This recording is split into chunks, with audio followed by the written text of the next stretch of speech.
Hello ladies and gentlemen, nizere ko mumeze neza dukurikiranye gatanu kuri gatanu. Njye mugiye kubana muri aya makuru nk'ibisanzwe ni Kiki nshishikariza mu bijyana bwa mbere kuhakora like na subscribe ngo tubashe kubana gatanu kuri gatanu, none tubashe kuhagura umuburo. Aho amakuru tugiye kubagezaho ari amakuru avugwa hariya muri Repubulika Iharanira Demokarasi ya Kongo.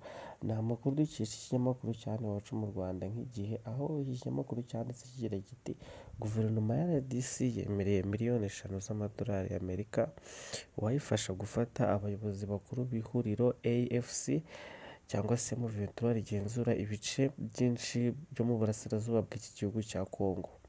Kandi iri tangazo ryasohowe na Minisitiri w'Ubutabera Constantine Mutumba ku wa 7 Werurwe 2025.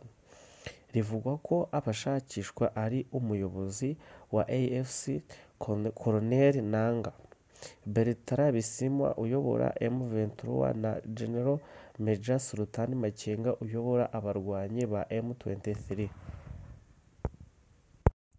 Kandi uyu Minisitiri Matumba kandi yatangaje ko leta ya RDC ishakisha n'abafatanyacyaha ba AFC cyangwa se M23 barimo Pilote Ruwaru Elenga Berenanga n'abandi. Yemereye miliyoni 5 uzayifasha kubafata. Aba barimo Nanga, Bisimwa, Makenga n'abandi bayobozi bo muri AFC cyangwa se M23 baburanishijwe badahari mu rukiko rw'igisirikare rw'i Kinshasa, bakatirwa igihano cy'urupfu mu Kwakira 2024 nyuma yo guhamya ubugambanyi n'ibyaha by'intambara.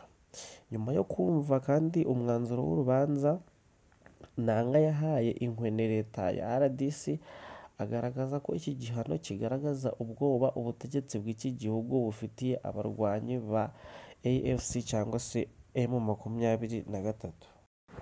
Kandi Nanga yagize ati iyo ubutegetsi bwatangiye kugira ubwoba buba bubona neza ko bugiye guhanguka.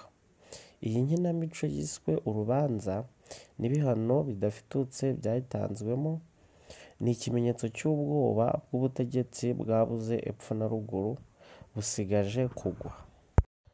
Kandi nubwo ubutegetsi bwa RDC bugaragaza ko bwababuze, bubivugira ko Nanga na Bisimwa bo bagaragaza ko baba mu burasirazuba bw'iki gihugu cya Kongo, cyane cyane mu mujyi wa Goma muri Kivu y'Amajyaruguru na Bukavu muri Kivu y'Amajyepfo. Kandi Makenga nawe aba muri Kivu y'Amajyaruguru nk'uko bagiye babitangaza. Amakuru twari tubafitiye nahagarukiye, mukomeze mukubwe neza, Imana ikomeze ibarinde. Ciao ciao, dukomeza kubagezaho n'andi makuru. Stay tuned, Imana ibarinde.